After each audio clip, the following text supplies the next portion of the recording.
ભાવનગર શહેરના મોડી રાત્રિના સુમારે સિત્સર રોડ પર આવેલા બે બંધ મકાનમાં અને મહાદેવજીના મંદિરને નિશાન બનાવ્યા હતા, જેમાં સિત્સર રોડ પર આવેલા ચંદ્રપ્રકાશ રેસિડેન્સીમાં આવેલ ચંદ્રેશ્વર મહાદેવજીના મંદિરના તાળા તોડી અજાણ્યા શખ્સ મહાદેવજીને ચડાવવામાં આવેલા આભૂષણો અને દાનપેટીમાંથી રોકડ રકમ ચોરી કરી હતી। તદુપરાંત રામેશ્વર સોસાયટીમાં આવેલા પ્લોટ નંબર 40માં રહેતા વામનભાઈ ભટ્ટ યુનિવર્સિટીના નિવૃત્ત કર્મચારીના બંધ મકાનમાં દરવાજો તોડી ઘરમાં પ્રવેશી કબાટ અને લોકર તોડી નાખ્યા હતા અને ઘરમાં સામાન સહિતની ચીજ વસ્તુને તોડફોડ કરી નુકસાન કર્યું હતું। તેમજ રામેશ્વર સોસાયટીમાં આવેલા પ્લોટ નંબર 70 મથુરભાઈ ભટ્ટના બંધ મકાનમાં દરવાજાના નકુચા તોડી ઘરમાં પ્રવેશી રોકડ રકમની ચોરી કરી તસ્કરો નાસી છૂટ્યા હતા। આ સમગ્ર ચોરીની ઘટના સીસીટીવી કેમેરામાં કેદ થઈ હતી।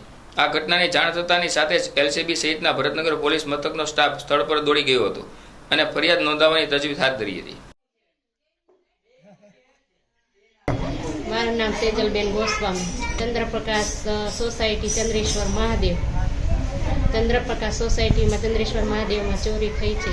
ત્યાં 4 તોલાનો મુંગર અને ત્રિપુંડ 11,000 આસપાસનું અને જૂના સેટ ને બધું ગયું છે અને 2 નકુસા તોડ્યા છે। ગર્ભગૃહનો એક નકુસો તોડ્યો અને એક મેઇનનો તોડ્યો છે અને દાનપેટી, એમાં દાનપેટીમાં લગભગ 7,000 જેવી રકમ ગઈ છે।